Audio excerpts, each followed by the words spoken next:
الرحمن الرحيم لا يستوي الأعمى والبصير صدق الله العظيم। আপনারা দেখতেই পাইতেছেন আমাদের মুরব্বীরা স্টেজে একের পর এক আসতেছে, আর আমি বসে রয়েছি। আবার আরেক মুরব্বী আসছে, উনিও বসবেন। আমি ওনাদের ফাঁকে শুধু হাজিরার জন্য বসছি। আমি এলাকার মানুষ, সাভারের মানুষ হয়ে আপনাদেরকে বয়ান করতে গেলে সময় নষ্ট হবে। এজন্য আমি ইশারা করতেছি, আমার আলোচনার সময়গুলো আমার মুরব্বীদেরকে আমি দিয়ে দিতেছি। আর সংক্ষিপ্ত দুই চারটা কথা, সেটা হলো মানুষের ভেতরে সব মানুষের সম্পর্ক আল্লাহর সাথে ভালো না। মানুষের ভিতরে সবচেয়ে আল্লাহর সাথে সম্পর্ক ভালো হলো নবীদের। কাদের? মানুষের মধ্যে আল্লাহর সাথে সবচেয়ে ভালো সম্পর্ক নবীদের। এ কারণে নবীদের মুজিজার দ্বারা এমন সম্পর্ক প্রকাশ পেয়েছে যেটা সাধারণ মানুষ দেয়া হয় না। নবীর সাথে আল্লাহর সম্পর্ক ভালো, এই কারণে নবী ইশারা করলেও আকাশের চাঁদ দুই টুকরা হয়। নবীর সাথে আল্লাহর সম্পর্ক ভালো, এই জন্য নবী লাঠি ছাইরা দিলেও সাপ হয়। নবীর সাথে আল্লাহর সাথে সম্পর্ক ভালো, এই কারণে লাঠির দ্বারায় পানিতে বাড়ি দিলেও রাস্তা হয়। নবীর সাথে আল্লাহর সাথে সম্পর্ক ভালো, এই জন্যে নবী মৃতকে ডাক দিলে মৃত কবর থেকে উঠা খাড়া হয়, কথা কয়। নবীদের পরে সবচেয়ে আল্লাহর সাথে সম্পর্ক ভালো হলো নায়েবে নবী যারা, তাদের। নায়েবে নবীর চেয়েতে বেশি ভালো সম্পর্ক আল্লাহর সাথে আর কারণ নাই।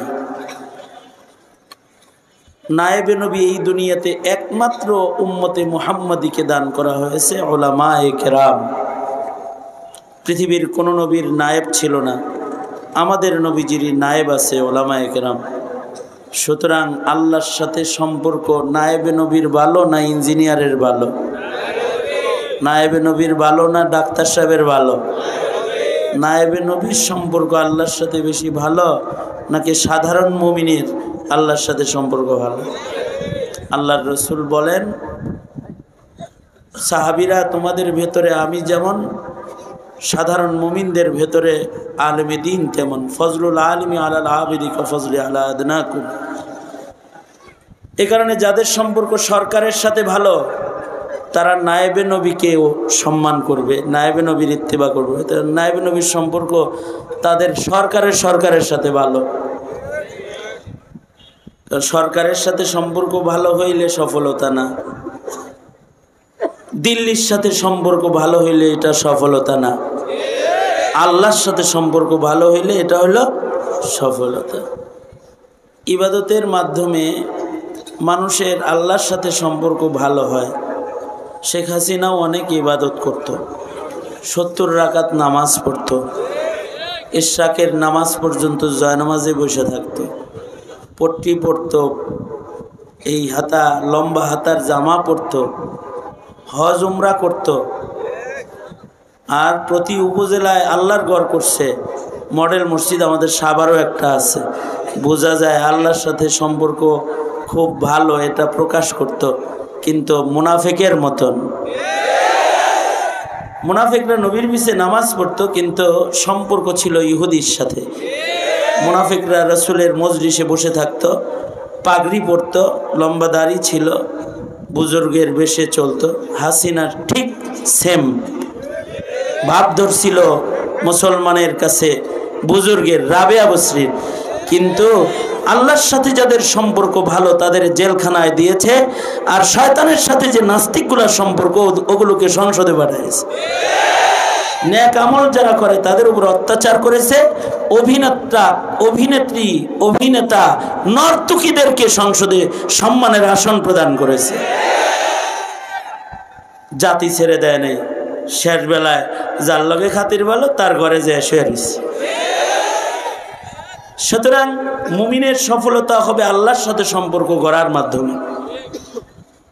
আলেম নায়েব নবীর সাথে আল্লাহর সাথে সম্পর্ক।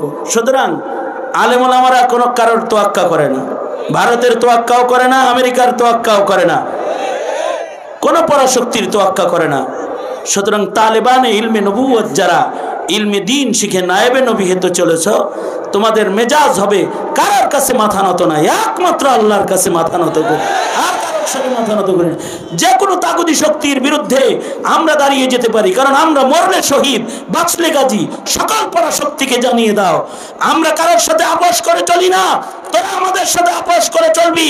যারা আপোষ করবি না তাদেরকে এই জমিনে থাকতে দেওয়া হবে না। হাসিনাকেও থাকতে দেওয়া হয় নাই, তোদেরকেও থাকতে দেওয়া হবে না। এ জাতি তোদেরকে রাখবে না, কারণ এটা শাহজালালের দেশ, আলেমের দেশ। মনে থাকবে তো ইনশাআল্লাহ? যে কোনো সময় যে কোনো পরিস্থিতিতে উলামায়ে কেরামের সাথে আসি তো ইনশাআল্লাহ, কারণ আলেমের সাথে কার সাথে সম্পর্ক ভালো। সুতরাং আলেম আছে যেখানে আমরা আছি, জোরে আলেম আছে যেখানে আমরা আছি। যেই তবলিগে আলেম উলামা নাই ওই তবলিগে আমরা নাই, যেই খানকায় আলেম উলামা নাই ওই খানকায়, যেই রাজনীতিতে আলেমের সমর্থন নাই লাথি মারি ওই রাজনীতির চৌকাটে আমরা।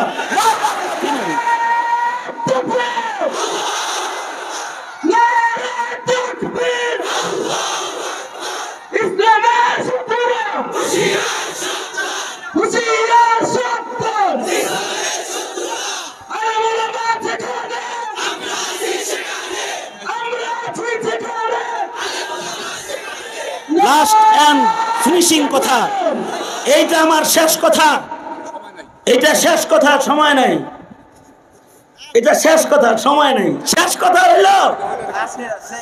কথা হলো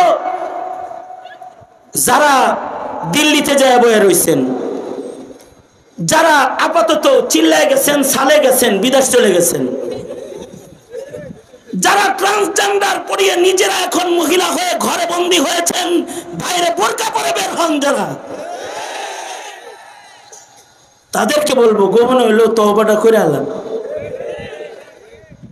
কিন্তু যারা এই দেশে 16 বছর আলেম উলামা নির্যাতন করেছেন, যারা এই দেশে 16 বছর যারা সন্ত্রাসকে জীবিত করেছেন, নাস্তিক্যবাদের আস্ফালন যারা ঘটিয়েছেন, তাদেরকে বলবো হিজরত করলেও কিছু বলবো না, দিল্লি গিয়ে বসে থাকলেও কিছু বলবো না, ঘরে থাকলেও কিছু বলবো না, কিন্তু ইসকনের দলে গিয়ে মুসলমানের মাটিতে কোনো কিছু করলে মূল সহ উপড়ে ফেলে দিল্লি পাঠিয়ে দেবো, দিল্লি